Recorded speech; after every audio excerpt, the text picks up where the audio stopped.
Folks, welcome to an all-new episode of So Bad It's Good. This is your pal Ryan, and this is your Wednesday episode. You have made it halfway through the week. How the heck is everybody doing out there? I hope you guys are doing good. I mean that. Um, Listen, we're going to talk a little bit about today's events, some things that happened to me today. We're going to do a couple pop culture stories. We're going to have fun. And then we've got two amazing guests with us today. We have Liam Reardon and Millie Court. And if you're not familiar with them over here, overseas, they are huge. They are the Love Island UK 2021 winners. And they have a new podcast that just got released about a month ago on Sony called Liam and Millie. And I had the best time talking with them. If you know me, you know I'm a Love Island UK fan.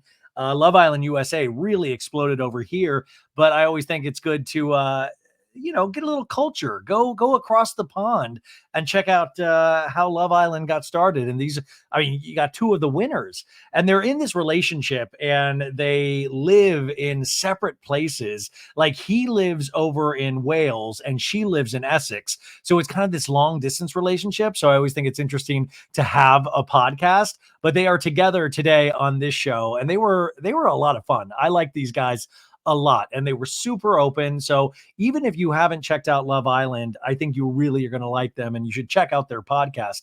Reminder to leave a 5-star review on Apple Podcasts and Spotify for this podcast. Man, we did our Patreon spooktacular Patreon live this afternoon, and it was a lot of fun. I dressed up like Freddy Krueger from Nightmare on Elm Street, but I was calling it my sexy John Jansen outfit.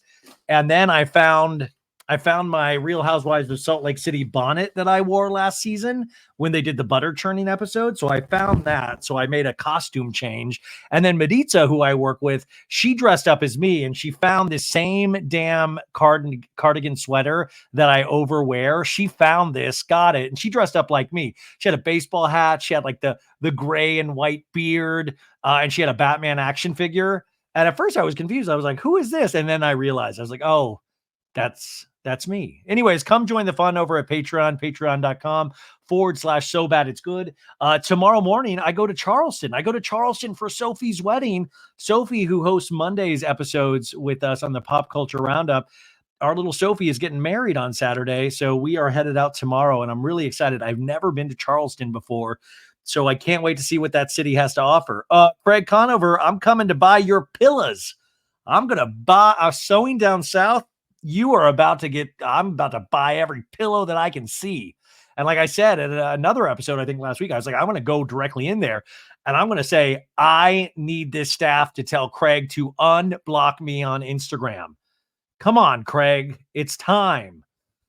Where do we start? Well, you know what? First things first, I was on the first hour of Jeff Lewis Live on Sirius XM today, and I've been really lucky to be able to do once a week on that show for about a year now. I think it's like my year anniversary this week.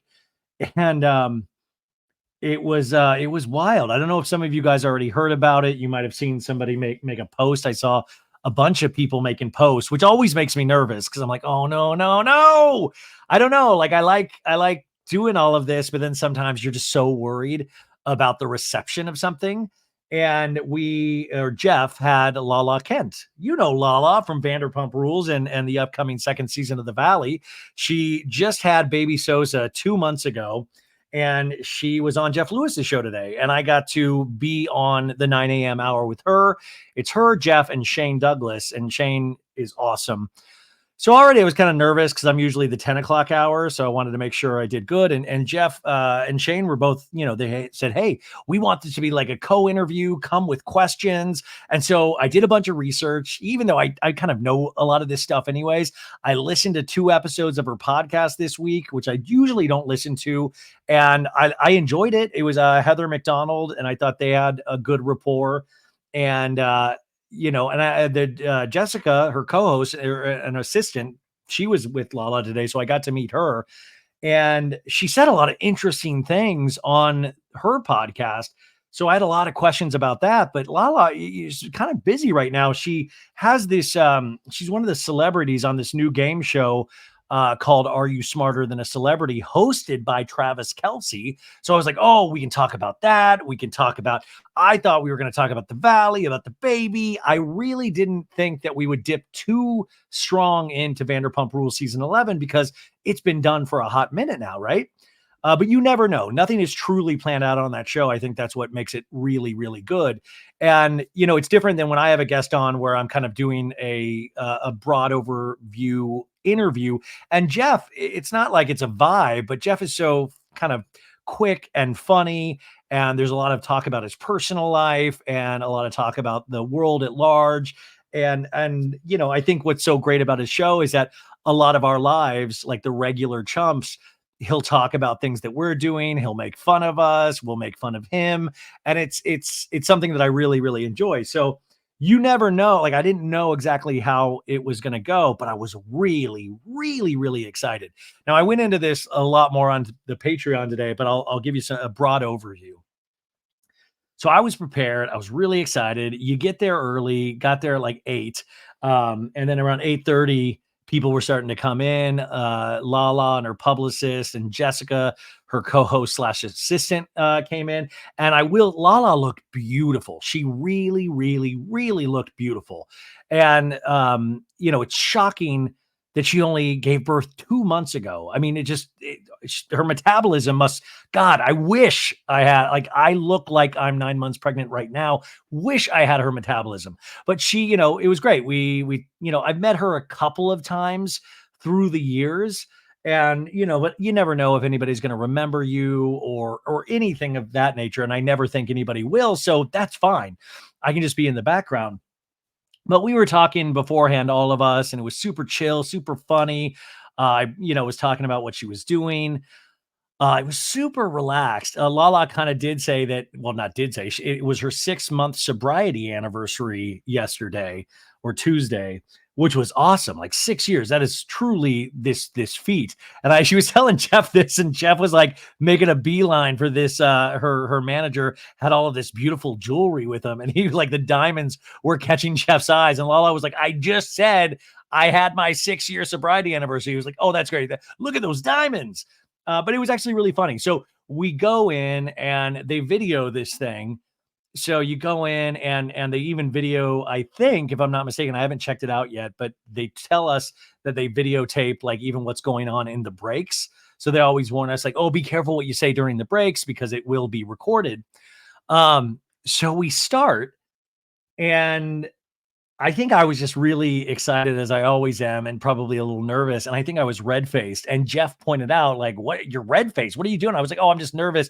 I'm just excited, nervous. And Lala was like, yeah, you're nervous because I think she said, because you're a troll. You troll me or something. And I'll have to go back and listen to the specific dialogue. But I was like, what? Zoinks? I had my zoinks? What? And I immediately, first off, you're like, okay, well, I've been very critical of Lala on last season, and I troll. I mean, I think that I was really trying to think about this all day because I wanted to give it its respect. And I agree with some of that. But if anybody's critical of anybody, does that make them a troll? Right. And I was like, some of my memes can be trolly, and even those have calmed down, I think, in the last year. But some of my favorite times on this show is when I can be completely silly or like completely enraged by something like you guys are at home. I get really into it. This is my sports, and this is what they want us. They want us to be this invested in the show. And yes, I realize it's weird that a grown man is into these shows. Listen, we're all into something. Like we're all into something weird. This is my something weird, but I take it really seriously, right? And I know they all take it very seriously as well. So she says this, and I'm like, listen, no, because I didn't know. I was also on Shenanigans a couple months ago or longer, and I did say how I was feeling about Lala in regards to Ariana, and I included Sheena as well, but I was trying to say it in a really kind way because I do want to make this clear, and you can hear it on this show if you actually are a regular listener.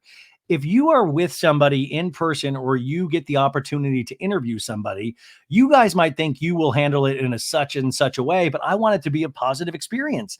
Kill me, right? I want it to be something that we can have a good time. You might learn a couple of things. We can promote whatever the person's product is, and just maybe we'll have like something good will come out of it. And even with Lala, even if I'm critical of her in the past, I'm still excited. I still want to be there. I'm still so really excited to get to see what she's up to. If we can get any information on the Valley, is Vanderpump Rules coming out? Like, I am a fan of this show, and I have been long before this show even started. So she says this, and I don't necessarily, which by the way, I've never been asked back to shenanigans after that day. So thanks, Sheena. Um, and I love Sheena regardless. She says this, and I literally, I'm like, did she listen to the pod? Did she like, but I was like, no, no. I mean, listen, I've been critical of you on the last season. I said, I just doesn't. And first off, you got to understand, I was not prepared for that. I didn't know. I was like, she didn't say anything to me beforehand. It was all sunshine and roses. We were laughing. So I was like, damn. And I was like, no, I mean, I just didn't like the way the season ended. You guys heard my opinions on it. A lot of you guys shared the same opinion that I did. And I just said, I don't necessarily understand still how it shook out the way it did with Ariana. And, you know, in classic Lala fashion, who I don't know personally, just from the show, she really dug her heels in. Like, she was like, listen, this is how I feel about it. I am very at peace with it. And the other thing is too, like, she just gave birth 2 months ago. I don't want to take her love bubble, baby bubble. I don't want to create havoc in her life. But also, Lala is a very strong person that can come out swinging. I mean, I was listening to her podcast. She can be really funny on that, really cutting about other pop culture people, just like I am. So I was just saying how I felt, and she she just really disagreed. She really still didn't seem to see an issue. And what made me really sad was that I was like, because even Jeff then was joining in and saying, you don't really see like, possible forgiveness with Ariana. I think there's clips online you can go check out, but he was kind of like, maybe there's a way forward. And she was like, no. And I was like, really? Come on. Like, she can come to you, you can come to her. And I just said, which I've told you guys before, I think power remains in conflict resolution. Conflict resolution. Like, you can have really bad conflict, but these shows, they're so bonkers that they usually can make their way around a resolution, even if we don't see a way. Even if we don't see a path forward, they usually find a path forward, even if it just means for the check. But Lala was digging in her heels and was like, no.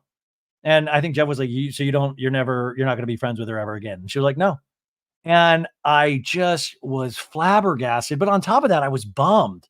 I was bummed. Not that I need them to be friends, but it was one of those things that I thought, through her journey, giving birth, all of this stuff, I thought maybe she would have had a little time to reflect and kind of think a little bit differently. But I also said, listen, Lala, as an audience member, as somebody that watches this show, this is how I felt. I am not privy to all of the inner workings and behind the scenes and what really is potentially going on. Like, I hear little things here and there, but no, this is just going by what we're seeing on the show, right? And so that was kind of a shocking moment to hear her really dig in and say, no, I'm not going to be friends with her. And I just thought at this point we might have moved on a little bit, but also I thought at that point we would move on. I thought we were going to move on because there are so many other things to talk about. And we did get to some other things. We got to talk about her baby name because a lot of people, thought she named it after it was like Sosa, I guess, is some kind of like, I don't know if it's a Spanish word for a drug. And she was like, you think I'm going to name my baby after a drug on purpose? Are you crazy? Which I thought was really funny. I also asked like, well, is this more of a declaration of you're moving to the Valley? I said, I know you make appearances with Sheena, but something tells me that you are a bigger part of this show than they are leading on. And, she didn't, agree, she didn't say, she's like, no, we make a couple of appearances, but also I still think in my heart, in my black, dark heart, that she is going to be on a lot of the Valley. I said, did they film? Because I even asked, I said, hey, did they film you giving birth? Because that was one of my things too, is I wonder if they're filming her give birth, which would kind of clue us in a little bit if they're filming a big moment of that. Because I was trying to steer it out of that Vanderpump and go to the Valley. And she said they asked her to film the birth, but she said no, which is like good for you. And she said Jessica filmed like a couple of minutes. She actually told this really horrific story about giving birth and like the baby kind of wasn't moving at first. And I can't even imagine what you have to go through in those kind of moments after something. So, you've been waiting for this moment and then something potentially has gone wrong. How scary that is. But then I heard Jessica had 2 minutes of footage. I was like, we can roll that right into the valley. But she didn't fully confirm or deny. And then, then I think Shane asked something about where are we with contracts? Is Vanderpump coming back? And she said she doesn't have any information on that yet. Um, Also, I don't know if I am fully believing that because I do think you have to protect certain things. And I'm going to read an article that the Daily Mail posted today. And we always got to take anything on the Daily Mail or those kind of tabloidy news sites with a grain of salt, right? But she was saying there was no movement. We were asking if she would come back. And she really kept trying to, not crying. She was really hitting over the head that she's been in this bubble and it's like really peaceful and that she's not close with any of them really besides Sheena. And that's why I was like, yeah, but the Valley. And I was so confused about the Ariana of it all too, because they run in the same friendship circles. Like they hang out in these same groups, even people you don't see on these shows, they are mutual friends. And then we went to break, and Jeff was reading a commercial, and so I was whispering back and forth with Lala, going, "Hey, are you is everything okay?" And she was. I will tell you, Lala is so nice in all of these, like the in betweens, the beforehand, the afterwards, like so nice. And I just said, "Hey, I don't get the Ariana thing in terms of the friend group. I just it just seems, and I couldn't make out what she was saying, and I also didn't want to be too loud because Jeff was doing a live read. But everything seemed cool, and then I thought we were going to come back from break and it was going to be on to the next thing, and no, we started taking callers, and Jeff now was like, him and Lala were, I think, kind of teasing each other by the end because he started talking about his neck was like wrinkly and a plastic surgeon wanted to do something with it. And so we were making fun of that. We were making fun of like her breast milk. Jeff wanted to buy some, just normal casual topics like that. And and then the callers, he just was putting through the callers that really didn't like Lala. There were a lot of callers that did, but he didn't take those calls, which was hysterical. And some of these people were just, what I hated was it kind of just put us exactly right back in the place that ended season 11. That bad, dark vibe that we always talked about? I felt like we were right back there, like no time had passed. And that bummed me out because I was like, man. And I also said, like, couldn't we have a common enemy? It was so easy last season. We could have just went after the guys. We could have just done that instead of like, how is it between you and Ariana? These things, I mean, I think they work best when the women come together. I mean, that's the strength sometimes of these shows. And that's why I still predict the Valley is going to be a girl power season, especially because of Brittany and Jax, right? And so these callers, and I don't think that helped the situation.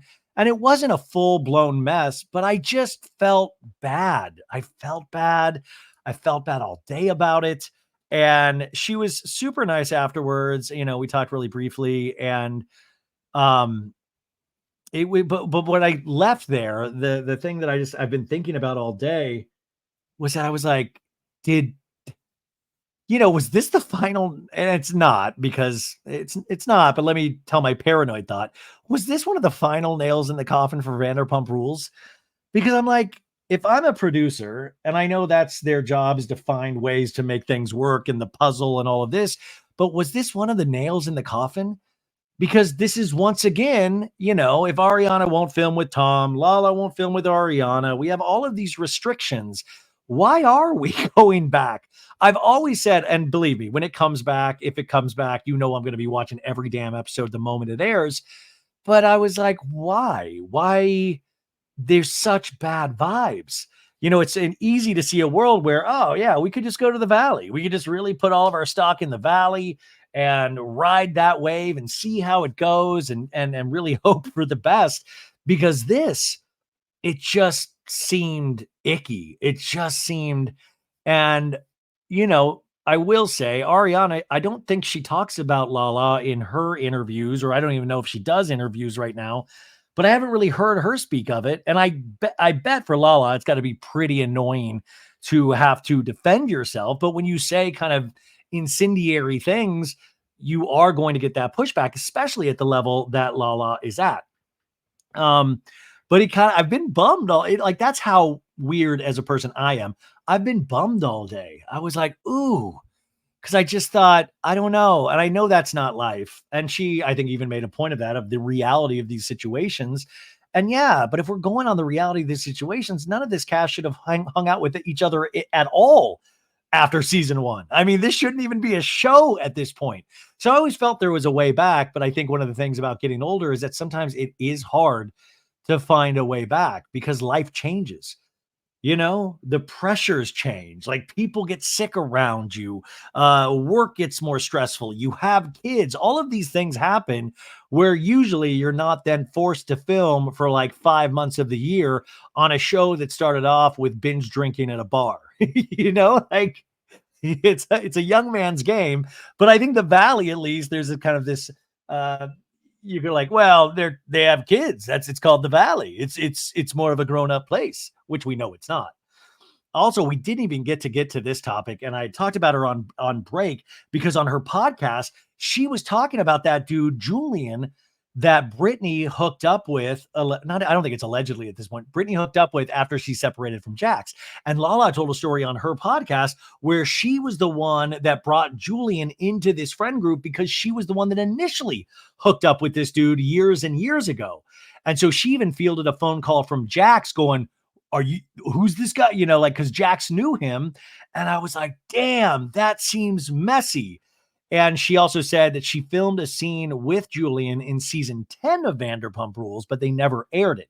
And so I was like, they're going to fold that into season 2 of The Valley. This will be a storyline, and they're going to eventually use this Lala scene if like they're definitely going to, I mean, that's probably one of the benefits of having Vanderpump Rules be produced by the same people. You can go back into the vaults with some of these people and just cherry pick things that you haven't used or something that is worthwhile now that wasn't worthwhile at the time.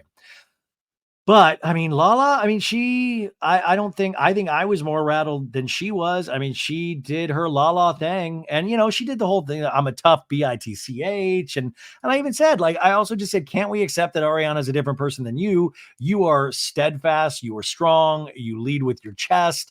And not that she doesn't have her softer moments when she's by herself. But I just kind of was like, ugh, because then I knew how I felt about it. But then it's another thing when people start passing it around, or the listeners themselves, which Jeff's listeners, I love them. And they don't even really sometimes even love talking about Housewives or Vanderpump. Like they just want to talk about Jeff's life and like, funny, stories. So I don't think it was, I don't know. I mean, I don't know if it was well received. It was definitely talked about, but I knew that there was going to be a lot of hate comments. I knew it. I've been around the Bravo universe on, through the phone for the last 5 years. So I kind of knew, and I was just reading that post, and there were positive ones, but there were so many negative ones. And I understand those negative ones, but then I'm getting soft in my old age because I even get negative comments and those floor me. So I can't imagine an avalanche of those negative comments, but I think she is such a type of like stubborn where she's like, F it, I'll take on the world. Like, and I don't think that kind of helps anything in the long run between rebuilding friendships or relationships or even just working relationships. There were so many other things that happened, so go check it out. You can stream it on SiriusXM. Now, this leads us to Daily Mail released this article like a couple hours after we finished, and it said, future of Vanderpump Rules looks uncertain as feuding cast refuse to resolve their issues. And I was like, oh shit, is this about the Jeff Lewis show? But it wasn't. So a source told Daily Mail that the producers have started auditioning fresh faces to potentially replace the current cast if needed. Quote, they're still negotiating with a few stars who are holding out for more money and are unwilling to compromise. So this is somebody telling Daily Mail that they're already in deep negotiations. Now, Lala does have a great poker face, but like she said, she is not aware. But this article would say differently, but it is the Daily Mail. Another source told dailymail.com that the 12th season may end up being a farewell season if the cast can't come back together and rebuild their friendships in an authentic way. Quote, there's so many issues between various cast members, and it's no longer an organic group of friends that want to hang out with each other. Yeah, duh.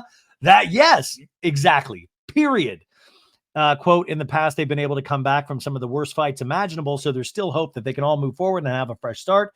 Nothing has been decided yet as far as the future of the show, but it can't continue this way, so things are definitely going to change. Which reminds you a little bit of that story I did on the OC recap about Alexis Bellino and Shannon and how they need somebody to make up with somebody because it's going to make filming next season really hard. So these similar situations seem to happen across the board in reality TV and especially Bravo.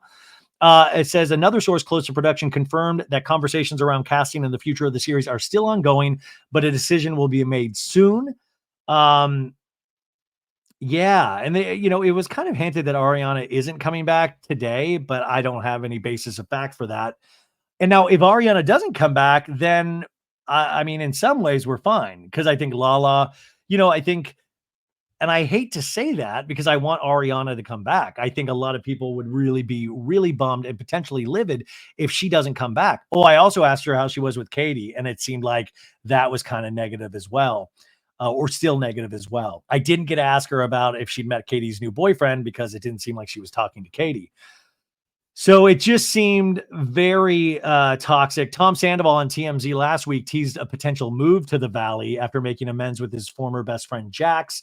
We know DJ James Kennedy had his Vegas residency all summer, and Ariana has the slew of things that she's been killing it with. And then Lisa Vanderpump just bought a brand new place in Vegas to live at. So you never know. Alex Baskin, the executive producer of Vanderpump Rules and The Valley, there is a lot of stuff. And remember at the end of the last season, he said we need to take a little hiatus to just regroup, just to thaw it out. And that's what bummed me out so much is that I was hoping that we were at that point of thawing it out where Lala would have went on and been like, you know what? It's life's crazy, right? Life's crazy. A lot of things happen. I think we will find our way back, or at least find our way back enough to be able to film together. And I thought that's where we were going to be at, but man, it just took me right back to that season 11 reunion, which is a bummer. So if you guys listen to it, let me know what you think. I always want to do those things justice, and I don't know if I did that today. Yeah, that was my experience. Also, I didn't even realize this. Well, Jax told me on the red carpet a couple weeks ago, I think he let it slip that Tom Sandoval was moving. And then I guess BravoTV.com or somebody released something saying Victoria Lee Robinson, Tom Sandoval's girlfriend, that they are moving in together, which I was like, zoinks, what? Oh my God. That's, I hope that's a good thing. And also I think Sandoval threatened to release an emergency podcast. So I don't know what that was about. It's kind of been a crazy busy day. So I'll try to find out more about that later. And then on the Patreon, you guys, this was interesting. Remember how we talked about Rachel Goes Rogue, how it has, she ended it. She ended the podcast, Rachel Leviss. Oh, I did bring up Rachel Leviss ending the podcast with Lala today. She said she had not heard it. But Rachel Goes Rogue is no longer, and I thought that was the best decision ever. And then somebody on the Patreon pointed out that all of a sudden the Rachel Goes Rogue logo has gone, and now it is called Going Rogue. So Going Rogue. So Rachel's gone. Episode 65 is entitled The Last Chapter, and they immediately put up new artwork saying Going Rogue. No longer Rachel Goes Rogue, Going Rogue. What does this mean? I said on the Patreon, I said, oh my God, does this mean she's going to go back to using Raquel as her name? And it's just like, I meant Rachel's gone. Raquel's back. Or somebody in the Patreon said, oh my God, what if it's Joe? Hey, it's me, Joe. I'm taking over as host. Going Rogue with Joe. I don't know, but I thought that was interesting. Let me know if you guys have any information on that, because I would love to know something a little bit more. And listen, finally, we're 30 minutes into this. I was going to do a lot more stories, but it turns out I'm long winded. Did you guys know? I wish somebody would have told me. Um, I wanted to do this last story, then I'll cut a bunch of other stories, leave them for another day. God, my leave them for another day pile is like a mile long at this point. But listen, you've got things to do. Please feel free to play this podcast at 1.5 speed or even 2 speed. I did want to say one last thing. I got sent this clip a lot this weekend, a lot. And I was already listening to the new Bon Iver EP. Bon Iver, Justin Vernon, it's his band Bon Iver that he created, and he's one of my favorite artists. And Bon Iver has a very special place in my heart.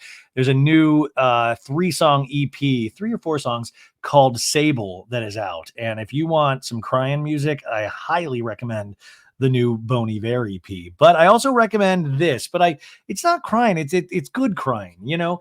And also, if you don't want to listen to me be sappy and talk about death, there's a timestamp. Skip right to Millie and Liam. I totally get it, but I just wanted to talk about this. I always like to talk about my mom. It makes me feel good. I think about her a lot, obviously, every day, of course. And we all think about people that we've lost, right? And it was so crazy.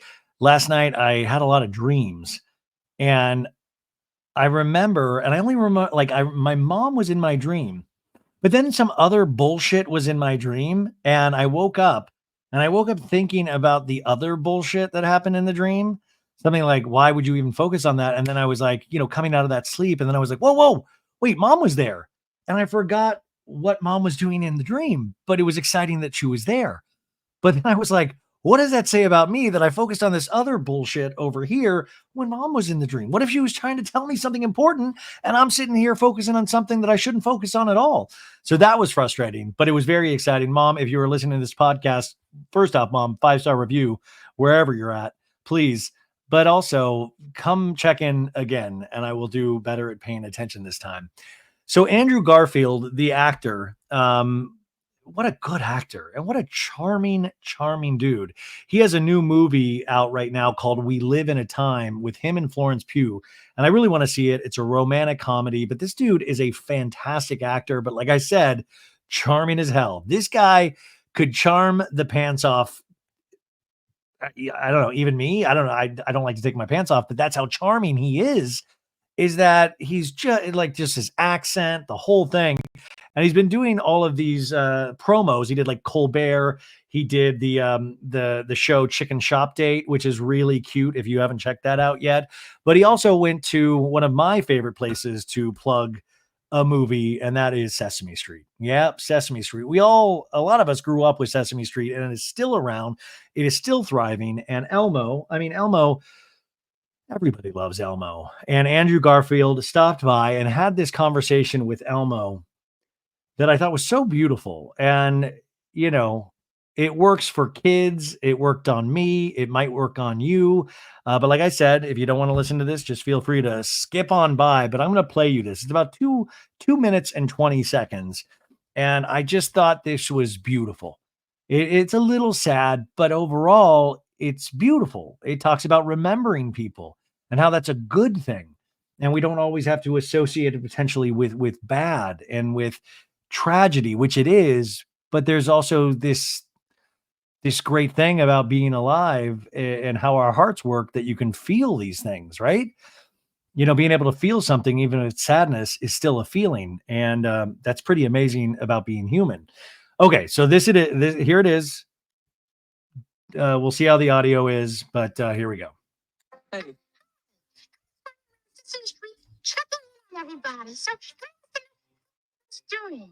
Oh, I'm so happy to see you, Elmo. You have no idea. Happy to see you too. I'm doing okay, you know. Yeah? What's going on? Oh, I don't know. You sure you want to listen? Oh, I would love to listen. Oh, I'm just thinking about my mom today. You know, she passed away not too long ago, and I just miss her a lot. Well, I'm almost really sorry to hear that, Mr. Andrew. Oh no, it's okay. You don't have to say sorry. It's actually kind of okay to miss somebody. It is? Oh yeah. It always feels really sad when he misses somebody. Oh yeah, me too. Me too. But that sadness, it's kind of a gift. It's kind of a lovely thing to feel in a way, because it means you really loved somebody when you miss them. And when I miss someone, I remember when I miss my mom, I remember all of the cuddles I used to get from her, all of the hugs I used to get from her. Yeah, just like that.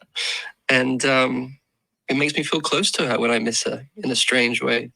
So I'm happy to have all the memories of my mom and the joy she brought me and the joy she brought my brother and my dad and everyone she ever met, everyone around her. So when I miss her, I remember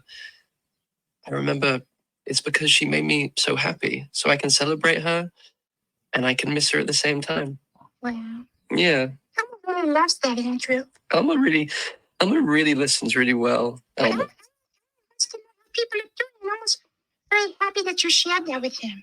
And Elma's going to think about and celebrate your mommy too. Oh, Elma. You know what? Nothing would make me happier and nothing would make her happy. Because you know what? I'm going to tell you something. I'm going to tell you a secret. Right. Are you ready? Yes. Elmo was my mommy's favorite. Yeah. Elmo needs a hug for that. Elmo loves you, Andrew. I love you so much, Elmo, and I always have. I always will. Yeah. And we're going to celebrate all the important and special people that you miss too. That's right. Each and every day, all together. And then they made out. No. Why did you have to ruin it, Ryan? Wasn't that beautiful? Isn't that beautiful? Isn't it funny that it sometimes takes a puppet to really remind you of the good things in life, and to remind you to appreciate your life and appreciate what you've had and what is to come and to honor the people. And I thought, since last August, there's been so many dark days, and it's really interesting as time goes on. And I hate to bring Lala up again, but for me, things do thaw. Like you do think about things differently, and it will always be one of the worst things in my life that I've seen happen so far, and that I've felt such a loss. But there are so many amazing things, right? There are so many amazing things, and I know you say it's okay to, but I hope it's okay that I share that with you, because I talk to you guys every day, and I'm trying to, I don't know. But anyways, I thought that really moved me, and I hope maybe it moved some of you as well. And this Andrew Garfield, man, calm down being this charming, please. I was like, I'm going to Sesame Street. Like, what's up, Elmo? By the way, Elmo, he said Elmo was his mom's favorite. Dude, my mom hated like my mom hated Tom Hanks. Also, I remember seeing E.T. with my mom for the first time. And when they showed E.T. the extraterrestrial, my mom was like horrified. She was like, ugliest thing I've ever seen in my life. My mom, like everybody else, is crying over E.T. like found home. My mom was like, gross, go home already, please. But I thought that was just beautiful. I thought it was beautiful, and it's a great way to end this segment and to go to our guests. You'll hear me intro them in the intro, so let's just get to them now. Even if you don't watch Love Island, I think you're going to dig them. They're a really cute, funny couple, and their podcast is really fun. I listened to a handful of episodes last week. New ones release on Tuesdays. They just released one, and here they are, Liam and Millie. Enjoy, you guys.